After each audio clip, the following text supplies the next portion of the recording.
نوتدونی اولین فروشگاه نوت موسیقی در ایران.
سلام دوست من، شما پیشنمایش این آموزش رو مشاهده کردید.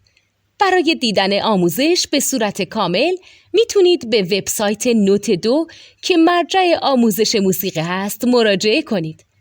همچنین برای تهیه نوت موسیقی مرتبط با این آموزش هم میتونید به وبسایت نوتدونی که بزرگترین آرشیو نوت موسیقی در ایران هست مراجعه کنید.